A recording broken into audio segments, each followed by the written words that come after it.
वंदे पुरुषोत्तमम। Doctor Dhirendra किशोर भट्टाचार्य के बारे में डॉक्टर स्वपन कुमार विश्वास जी बताते हैं कि डॉक्टर धीरेन्द्र किशोर भट्टाचार्य का देहावसान हो गया। इसी के साथ सत्संग जगत के गत पुराने काल के चिकित्सकों के श्रेष्ठ प्रतिनिधि हिसाब से अपनी कीर्ति में भास्वर एक विराट नक्षत्र अस्तमित हुए। एकांत भाव से इस साधु पुरुष को अनेकों ही श्रद्धा सहित स्मरण रखेंगे। इतने विराट प्रभाव के व्यक्ति कितना सहज सरल जीवन यापन करके चले गए, जो सोचकर हम अवाक हैं। व्यक्ति हिसाब से उनका वर्णन करना असंभव है।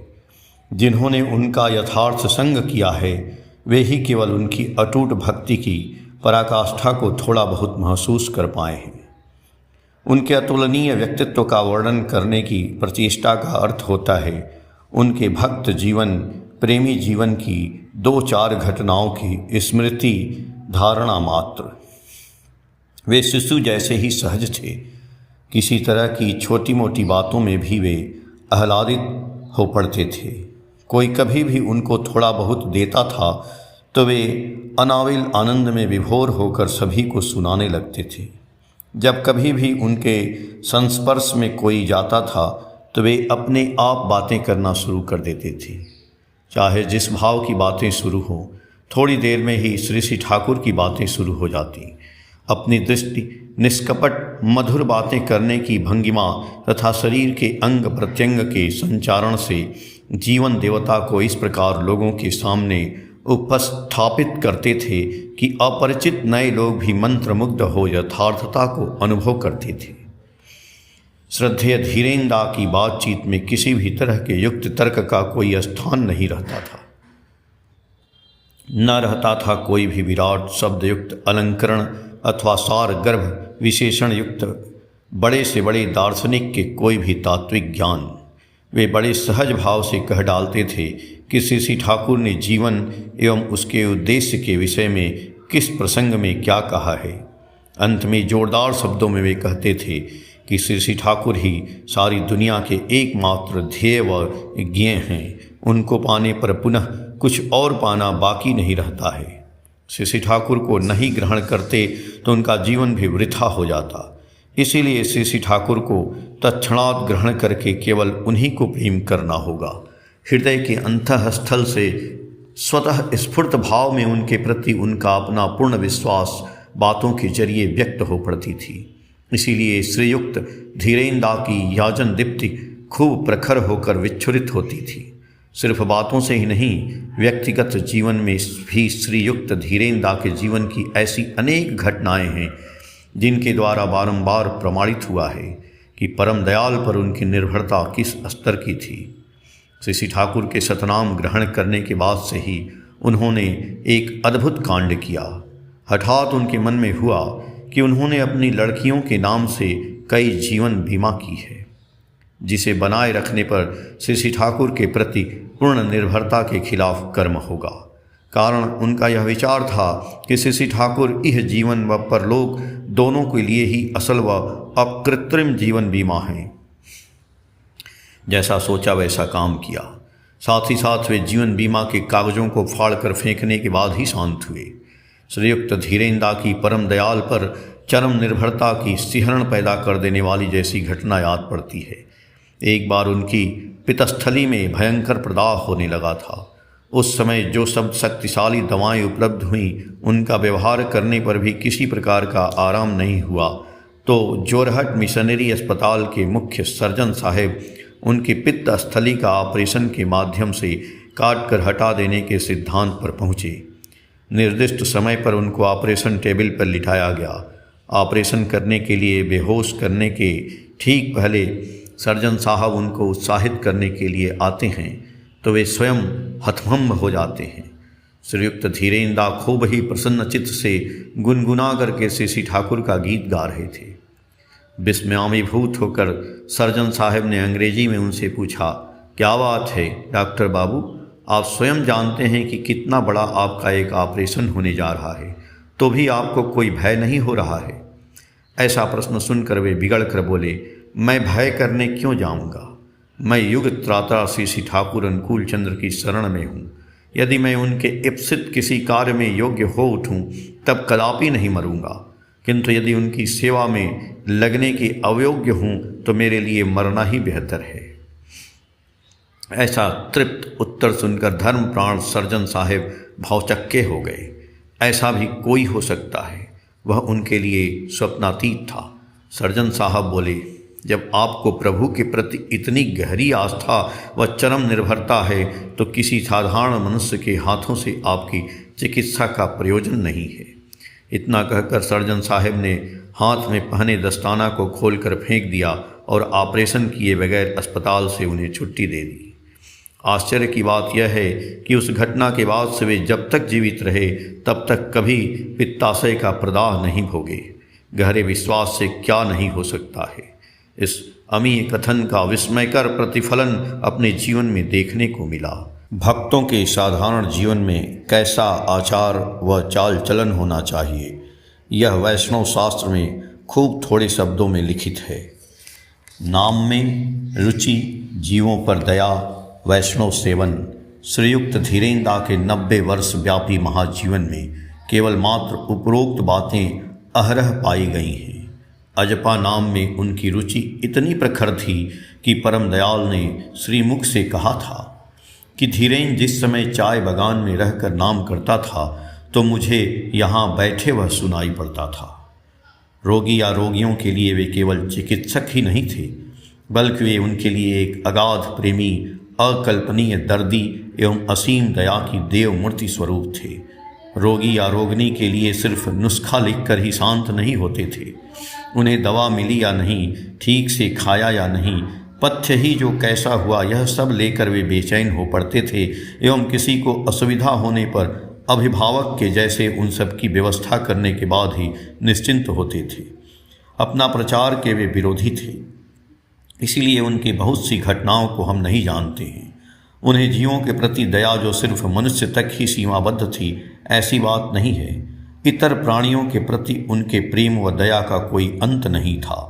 उस प्रसंग में एक घटना याद पड़ रही है। उस समय श्रीयुक्त धीरेन्द्र असम के चाय बागान में चिकित्सक के रूप में कार्यरत थे। एक दिन वे जब आउटडोर में बैठकर रोगी देख रहे थे कि हठात उनकी नज़र एक आवारा कुत्ता पर पड़ी। उस कुत्ता के शरीर पर दुर्गंधयुक्त घाव था। उसके बदन पर लेश मात्र लोम तक भी नहीं था। शरीर से पीव व रक्त बह रहा था। कुत्ता कष्ट से छटपटाते हुए इधर उधर घूम रहा था। शरीर से भीषण दुर्गंध होने के कारण सब लोग नाक पर हाथ या रुमाल दबाकर उसे भगाने की चेष्टा करते थे। श्रीयुक्त धीरेन्द्र थोड़ी देर के लिए रोगियों को छोड़कर कुत्ता के पास गए। कुत्ता भी उनकी तरफ देखते हुए कुछ समझकर उनके पांव के पास बैठकर कों कों करने लगा। उन्होंने उसके घाव को अपने हाथों से धोकर दवा लगा दी तथा बैंडेज कर दी। इसके बाद उसे दवा खिलाकर व इंजेक्शन देकर चिकित्सा जारी रखने के लिए अस्पताल में ही भर्ती कर दिया। इस विषय को लेकर कुछ लोगों ने उनके विरुद्ध नालिश कर दी। चाय बागान के मालिक स्वयं अपनी आंखों से वह देखकर श्रीयुक्त धीरेन्द्र से क्षुब्ध होकर बोले, यह क्या है डॉक्टर बाबू? आपने मनुष्य के अस्पताल में इस सड़ा कुत्ता को क्यों रखा है? क्या आपको साफ सुथरा का कोई ज्ञान नहीं है? बल्कि आप इस कुत्ता को गोली मार करके शांति से मरने दे सकते हैं।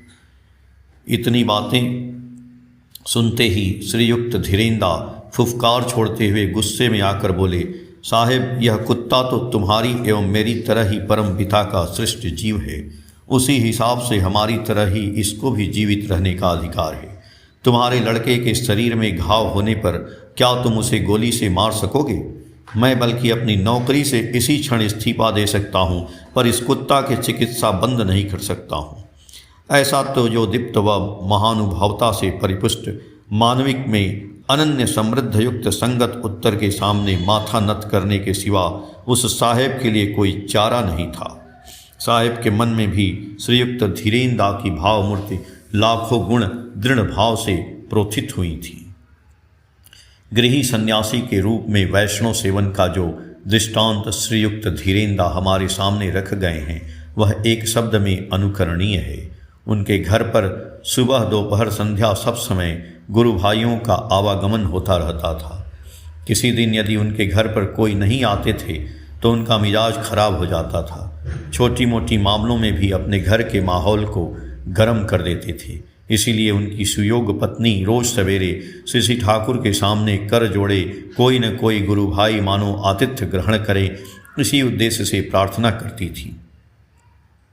असम में श्री ठाकुर के प्रचार कार्य में लगे कर्मीगण असंख्य बार उनके घर पर जाकर प्रचार कार्य में व्यापृत थे।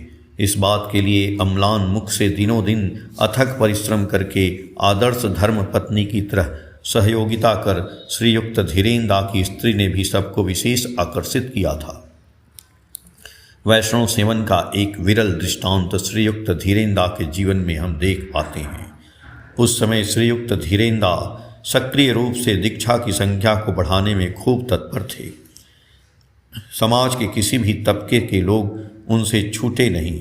उस चाय बागान के मजदूरों ने भी काफ़ी संख्या में दीक्षा ली है। उसी बीच एक मजदूर ने आकर उनसे कहा, नाम ध्यान करते समय वह एक ज्योति देखता है, शब्द सुनता है। इस बात को सुनते ही वे चट से उठकर उसे हृदय से लगाए और बोले, तुम भाग्यवान हो, तुम हमारे लिए प्रणम्य हो। इतना कहकर उससे बोले, तुम अभी क्लांत हो, आओ मेरे बिछावन पर लेट जाओ, मेरा बिछावन भी तुम्हारे जैसे साधक के स्पर्श से पवित्र होगा। वह नगण्य मजदूर ऐसा प्रस्ताव सुनकर घबरा गया। ऐसी परिस्थिति में पड़ने पर किसी संकोच नहीं होगा। उसका वैसा भाव देखकर श्रीयुक्त धीरेंद्र ने जोर जबरदस्ती उसे लिटा दिया। केवल लिटाकर ही वे शांत नहीं हुए, उस मजदूर भाई की प्रबल आपत्ति के बावजूद स्वयं ही पांव दबाने लगे एवं अपने बाल बच्चों को भी उन्होंने उसकी सेवा में सक्रिय भाव से लगा दिया। श्रीयुक्त धीरेंद्र के निकट उक्त मजदूर भाई तब फिर मजदूर भाई नहीं रहा, वह उस समय परम पिता का एक विशिष्ट भक्त हो गया। उस भक्त मजदूर भाई को अपने हाथों से सेवा करने का सुयोग वे छोड़ने को राजी नहीं थे। प्रकृत वैष्णव के चरित्र में मान मर्यादाहीन व्यक्तित्व की भी मर्यादा देने की नीति विधि है, जिसे परम वैष्णव श्रीयुक्त धीरेंद्र ने वास्तव ज्वलंत दृष्टांत स्थापित किया। जब कोई व्यक्ति कभी उनके संस्पर्श में आते थे तो दो चार बातों के विनिमय के बाद ही वे श्री ठाकुर की बातें बोलना शुरू कर देते थे और जिस किसी विषय या परिस्थिति को वे खूब सहज में श्री ठाकुर की वाणी या नीति के आलोक में मोड़ लेते थे कि आलोच्य विषय या परिस्थिति अत्यल्प समय में ही गौड़ होकर श्री ठाकुर ही मुख्य हो उठते थे। किसी प्रकार की पूर्व परिकल्पना या विशेष कायदा उनके वार्तालाप में नहीं रहता था।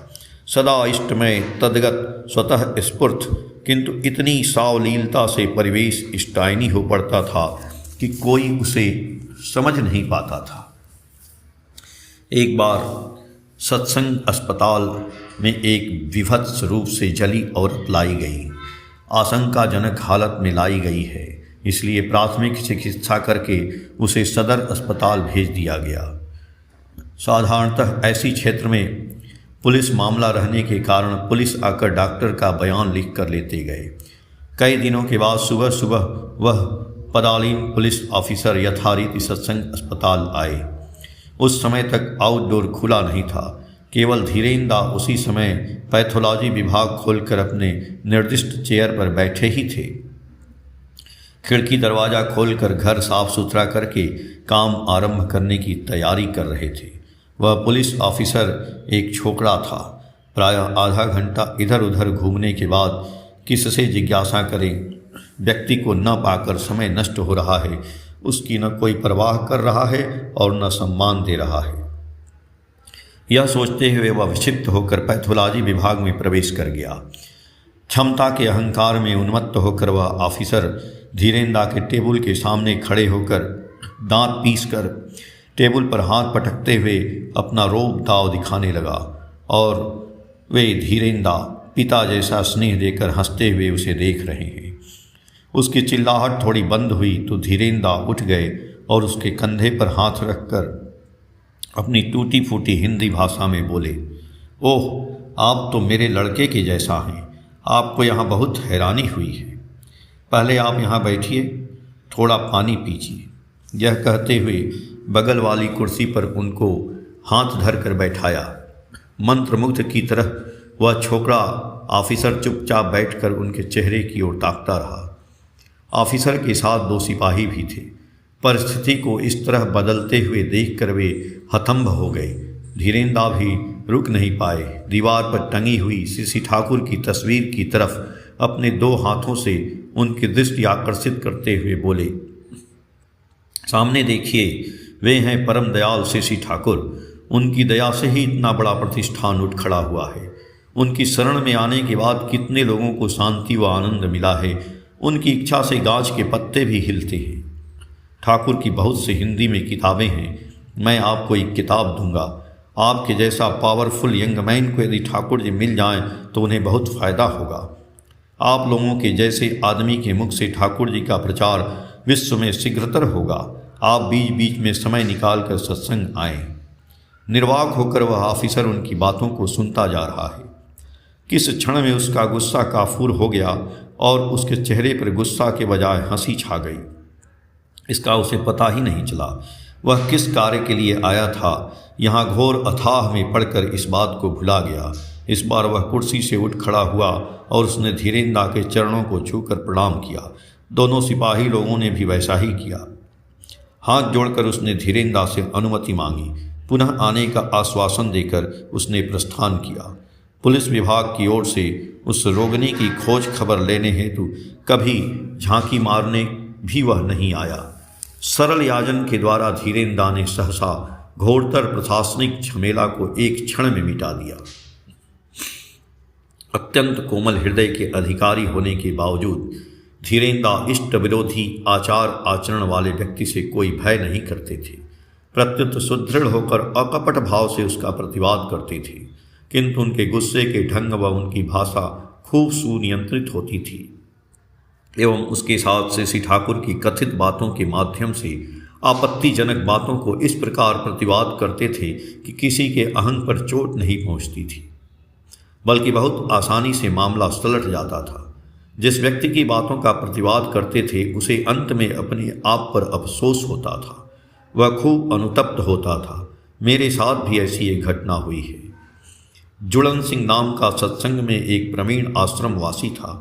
वृद्ध वयस में प्रायः अस्पताल में भर्ती होने की उसकी आकांक्षा प्रबल देखी जाती थी। आज प्रचंड छाती में दर्द है तो कल पेट में दर्द तो परसों माथा में चक्कर आ रहा है इत्यादि रोगों के बहाने वे प्रायः आउटडोर में आ उपस्थित हो जाते थे। उन्हें किसी तरह शांत किए बगैर दूसरे काम में हाथ लगाना मुश्किल हो जाता था।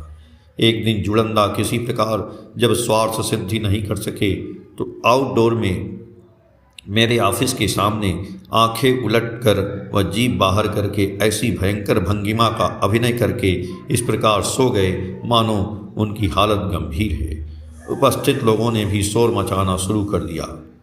मैंने एक बार देख लेने के बाद अपनी अभिज्ञता के आधार पर असलियत को समझा। सभी लोगों को वहाँ से हटा दिया। ठीक उसी समय धीरेन्द्र रिक्शा से उतरकर वहाँ पर आए। मैंने वहाँ रहस्य करते हुए उनकी ओर देखकर सिर हिलाते हुए ऐसा भाव प्रकाश किया मानो जुड़ंदा अब इस लोक में नहीं है। क्षण में धीरेन्द्र फफस कर रोने लगे और विलाप करते हुए जुड़ंदा की नाड़ी को जब टटोला तो वे चकित हो गए। उनका चेहरा लाल हो उठा। वे मुझे डांटते हुए बोले, do unto others as you wish to be done by. क्या तुमने सत्यानुसरण में ठाकुर की उक्त बातें पढ़ी नहीं हैं? ऐसा घटेगा यह मैंने सोचा तक नहीं था। इसलिए मैं भी इस घटना की आकस्मिकता से विह्वल हो गया।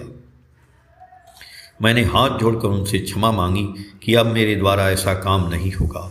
सोचना पड़ा कि जो आदमी इतना नरम व मधुर भाव से हमारे साथ बातें करते हैं, इष्ट नीति के खिलाफ जाने पर क्षण में कितना कठोर हो सकते हैं। शास्त्र में महामानवों के चरित्र का वर्णन है। कोमलानी कुसुमादपि ब्रज्जादपि कठोरानी, यानी कुसुम की तरह कोमल और वज्र की तरह कठोर ऐसे महान व्यक्ति अपने जीवन काल में बड़े भले एवं अकपट व्यक्ति के रूप में जनसाधारण में परिचित थे।